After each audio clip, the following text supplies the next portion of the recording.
connected by the internet, a massive digital web where billions of people share their lives. But deep within the corners of the web lie stories so disturbing and unexplained that they defy logic. Tonight, we are counting down 3 internet mysteries that went completely cold. The last one on our list involves a live stream that captured something that still baffles investigators to this day. Do not look away, because the details only get weirder. In 2011, a user on a tech forum noticed a strange anomaly in their web traffic. Their computer was automatically downloading gigabytes of data from an unlisted IP address. Curious, they forced their browser to open the address. What they found was a website consisting of a single, blank white page. But as they scrolled down, text began to appear. It wasn't a blog or an article. It was a live, second-by-second text description of exactly what the user was doing in their room. The text read: User opens browser. User looks at screen. User scratches head, terrified. The user slammed their laptop shut and unplugged their router.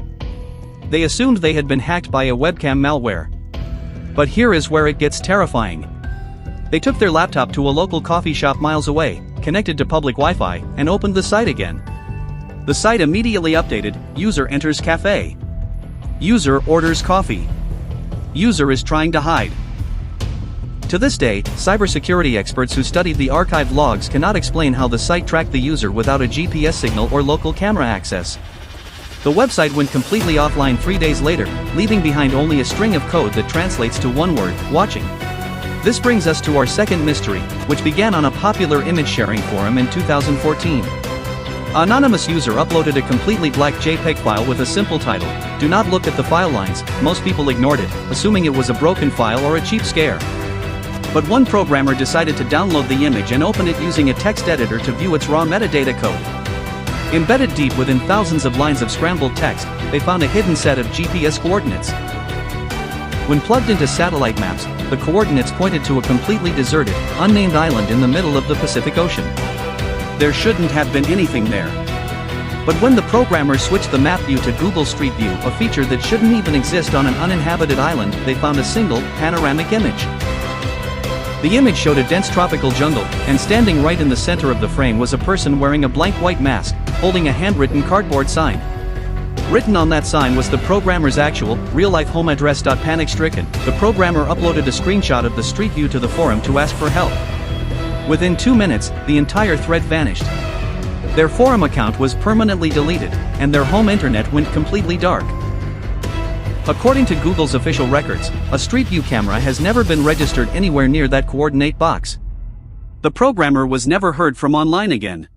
We look at the mystery of the 404 broadcast. In the early days of online streaming, a creator known only as Caleb ran a small channel where he would stream himself exploring abandoned buildings at night. He had a tiny audience, usually fewer than 50 viewers. During a live broadcast inside an abandoned underground hospital, Caleb's camera suddenly began to glitch. The video feed cut to a black screen with standard digital static, but the audio remained perfectly clear. Viewers heard Caleb suddenly stop walking. Heavy, echoing footsteps that did not belong to him began approaching from the darkness. Caleb can be heard asking, "Hello? Is someone down here?" No answer. Just the steady, slow footsteps. Suddenly, a strange, metallic scraping sound filled the audio, followed by Caleb letting out a horrific scream. The audio cut out completely. The screen flashed a standard 404 file not found error code. But then, a few seconds later, the stream came back online. This time, there was no static. The camera was perfectly still, sitting on a tripod inside a brightly lit, sterile white room. In the center of the room was Caleb's camera bag, completely emptied out. A figure dressed in a flawless business suit walked into the frame, picked up the camera, looked directly into the lens, and smiled. The stream ended permanently. When police tracked the IP address of the broadcast, it led to a server building that had been completely burned down and abandoned 5 years prior to the stream. Caleb was never found, and the channel was completely wiped from the internet platform's servers. The internet is a tool for connection, but it is also a reminder that some mysteries are better left unsolved. Which of these 3 stories do you think was the most realistic? Let me know your theories in the comments below. If you want to uncover more mysteries of the digital world, make sure to hit that subscribe button and turn on notifications. Thanks for watching, and stay safe out there.